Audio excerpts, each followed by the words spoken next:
Hi everyone, welcome to another property showcase from propertycozy.com. I am Tavia and I will be your property guide for today. Please remember to like, share, subscribe and hit the notification bell to be notified when a new property is available. Let's get into it.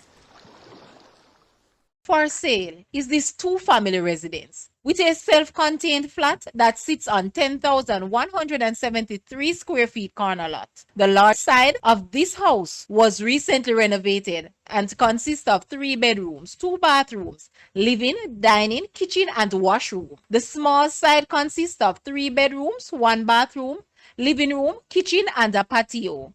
There is also a 1-bedroom self-contained flat, which includes a bedroom, bathroom, and kitchen. The property is well fruited and has a lot of potential that is centrally located. Guys, it's time to see this property.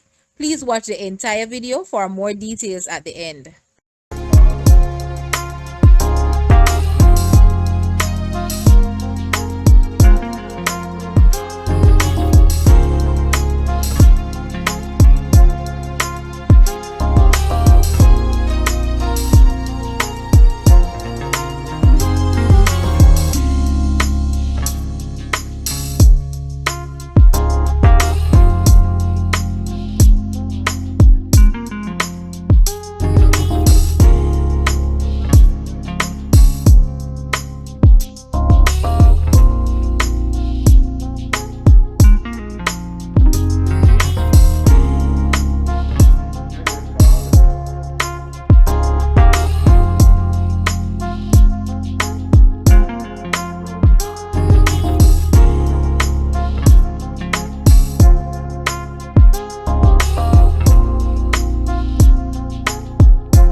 The asking price for this house is US 390,000 or Jamaican $60 million. To purchase or make an offer, please take a look at your screen or you may visit the description area below. If you like this video, please hit the like button and also share with a friend. Thanks for watching, guys.